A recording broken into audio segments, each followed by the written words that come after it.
This photograph was purchased at the flea market for the cost of $1. I purchased the photograph because I enjoyed the scene. Two families, a half-double home, and a bit of history on the back of the photo. The full names of the home occupants, neighbors in a Pennsylvania town, their home and their families frozen in time by a snapshot, a history to be discovered. Let's focus on the family with the children, Bill and Paulina Yoder, with children Milt and Ruth.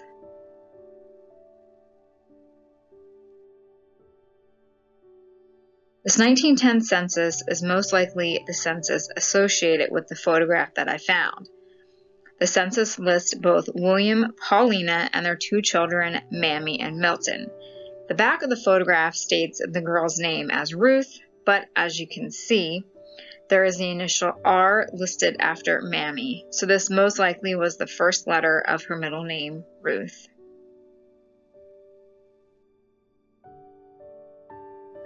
William's occupation was a carpenter in the coal industry. 10 years later, in the 1920 census seen here, William was listed as a wheelwright in a blacksmith shop.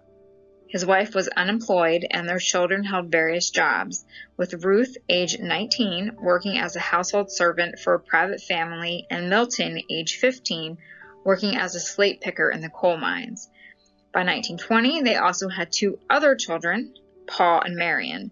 In the 1930 census, William worked in carpentry, Milton had moved out, and Ruth was still at home, but now with her husband and daughter. The last available census for the family is 1940, with William still working as a carpenter and daughter Ruth employed as a topper at a hosiery mill, where she would sew elastic bands around the top of socks. Milton would pass away in July 1943 due to severe kidney damage.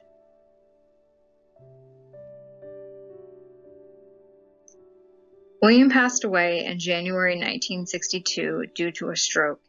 He left behind several family members, including his wife Paulina, who would continue to live in the same home until her passing in 1968 at the age of 90.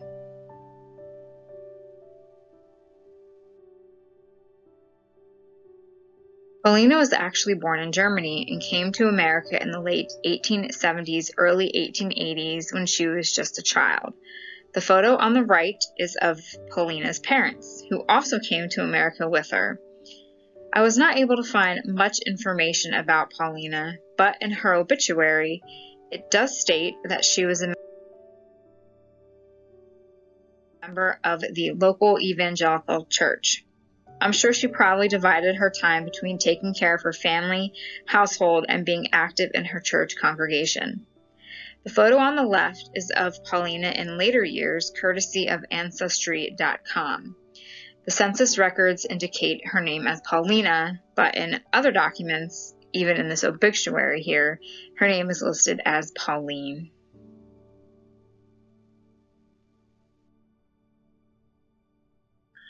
So what about the home in the photograph? Naturally, I first researched the address that was linked to both William and Paulina's obituary.